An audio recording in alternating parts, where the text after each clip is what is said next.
Le principe de la prison est de faire souffrir. Peut-on croire sérieusement que le type qui souffre ne nourrit aucune revanche? J'ai tellement souvent tenu ces propos, et quand bien même je les aurais tenus 1000 fois, je les tiendrai encore 1000 fois, et même 10 000 fois.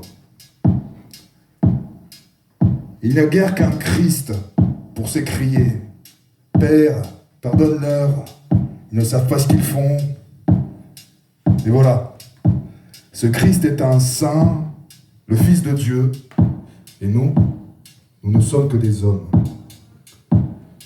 Nous mémorisons dans notre chair, notre esprit, les saloperies subies durant le temps de la sanction.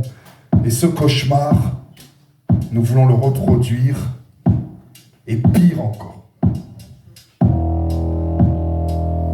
Votre politique est bancale et perverse sur le plan humain. Il n'y a pas de place pour l'humanité, pas d'état d'âme dans votre stratégie, car c'est bien de stratégie dont il s'agit.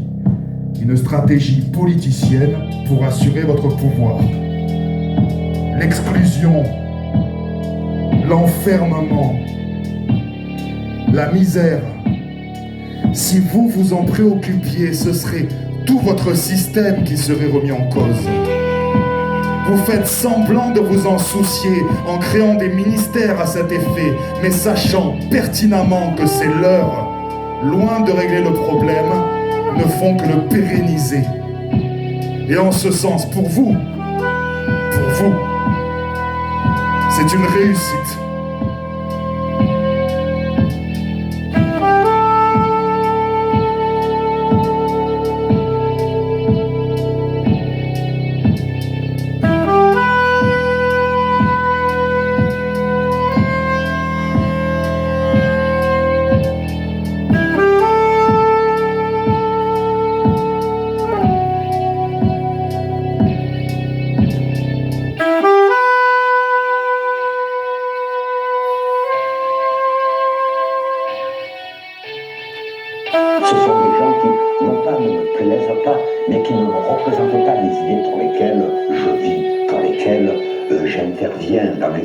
Pour lesquels je me bats dans tous les cas.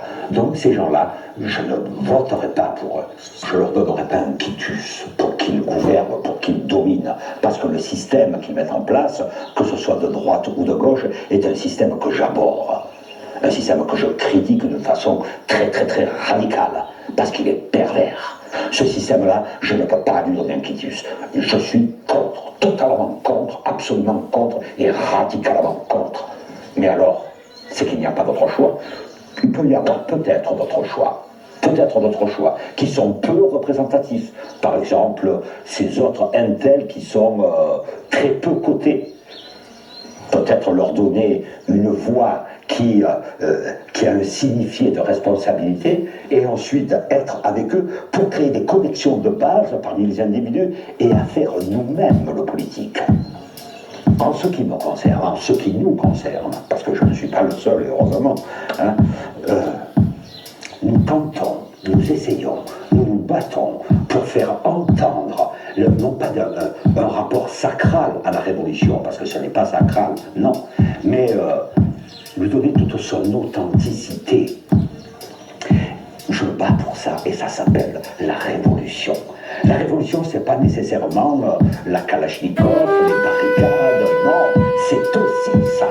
C'est-à-dire ne pas se suffire des choses acquises, aller toujours au-delà, être critique de l'acquis pour se permettre d'aller au-delà.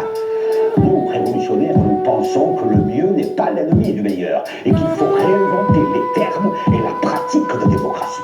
Donc il convient de s'enrager, non pas de mordre les murs, se mordre soi-même, mordre l'autre, non, ce n'est pas ça. Une rage positive, c'est-à-dire quelque chose qui est différent qui est à l'opposé d'ailleurs, de l'endormissement, de la soumission, de la servitude. Être enragé, ça peut être positif.